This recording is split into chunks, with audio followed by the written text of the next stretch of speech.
Welcome back, everyone. We are going to go over Mother Cybele. We're going to look at the skill books we need. We're going to talk about, is she good for the clan boss? Can she make an unkillable clan boss team? I think she might be able to, and we're going to have to consult Deadwood Jedi about that to see if we can use her in place of a man-eater. We don't need a man-eater. What do we need? Like a seeker and a painkeeper, and then have her keep rotating through those abilities on that A2. We'll talk about that in just a minute. But what is it really for the French? It's Cybele. Cybele. Cybele for English. Cybele, Cybele, Ebony, and Ivory. Let's get back into the real video.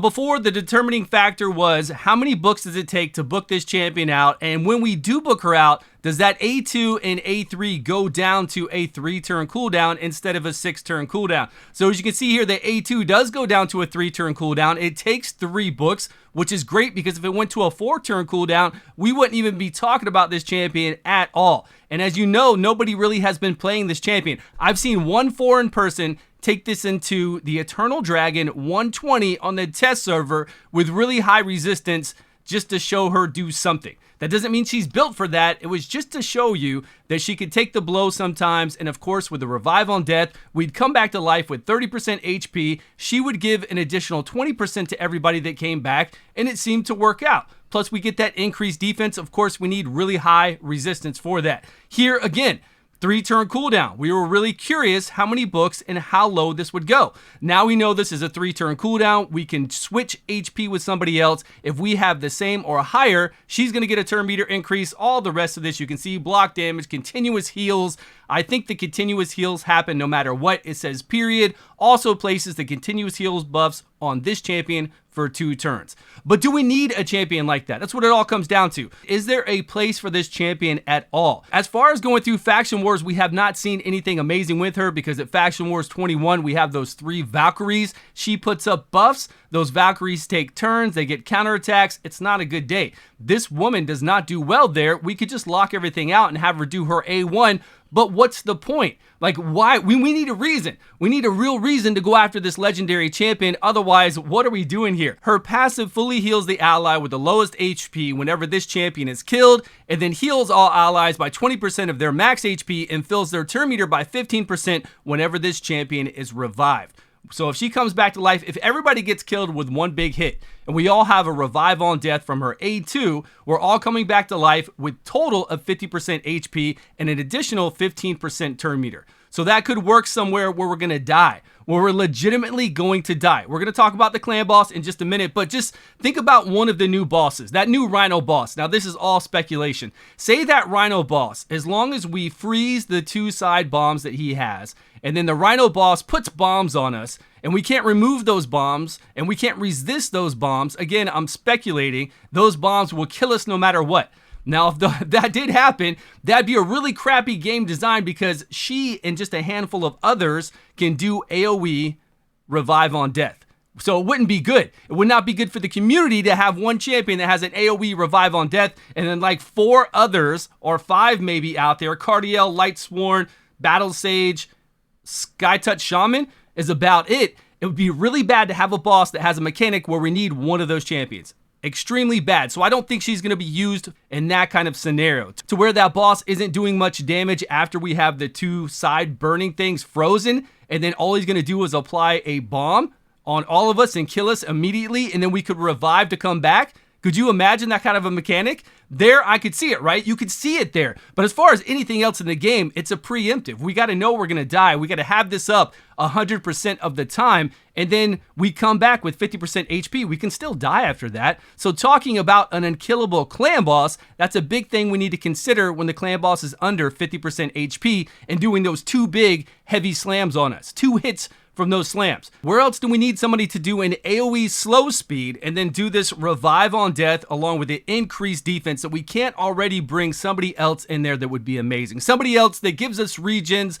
somebody else that gives us mass heals, increased defense, someone that keeps us alive, along with a champion that does some kind of crowd control would be great because going through Doom Tower waves, I'm not sold. We don't need this. I've already proven we don't need this going through Doom Tower waves at all. Now going up against Rotos, when Rotos kills us, he takes an additional turn with those Siffies, so he's going to come back in and kill that person again, and then you're not going to have this revive on death up. You're not going to have any turns to go because he's taking additional turns after he killed someone, so it's a no-go there. Other bosses like the Eternal Dragon, where I saw this guy play, yeah, we could use her on the Eternal Dragon, but we've already beat Eternal Dragon 120 hardest with a whole bunch of epics and our Drexstar Blood Twin. So we know we can get through it with that. We don't need a really high resistance on this lady just to help us out with an increased defense and a revive on death and an AoE slow speed, and we can't slow the dragon, though we can slow the side guards, the 3 side guards, right? Then we can do the heal. We can do the transfer on the A3, which is pretty nice. Kinda. If we do it on somebody to where she has higher HP or same HP, she gets a 40% turn meter increase, she gets an increased speed buff, and then that other person gets a block damage. I feel like that's the best case scenario for her. That way we can loop back around and get back to that 3 turn cooldown on that A2 to get us increased defense and revive on death back up again. And then her A1 is going to give us a 15% turn meter, which on the clan boss isn't going to be that big of a deal because we've been doing that with Ninja right now with his A1 15% turn meter. Where are we going to use this champion? Going through new game, early game? Early game, sure, you'll take anything, but then you have a 6 turn cooldown on the A2 and the A3. You've got her A1 doing AoE. That would be nice if you got her really early game or even mid game, but I'm pretty sure you're going to have other options. First off, you're going to have Ninja and you're going to have your Kale you start with, so I don't see a need to have her. We could have her in there, 6 turn cooldown even with those two. It's going to be nice to have a revive on death every once in a while. You're going to manual. That AoE slow speed is going to help a lot with Ninja and your Kale, and then this uncanny transfer sometimes, sure. And then if we're lucky enough to die with that revive on death, she's going to help us out and come back and heal somebody and then give us that additional heal with turn meter increase. My last video I did on Eurogrim with him side by side against Kale. We know Eurogrim, a Void Epic, is going to be the best thing out there. Now let's go back to the clan boss. We definitely need to contact Deadwood Jedi about this, but say we have Seeker and a Painkeeper and we're able to always have her do her A2 over and over and over again.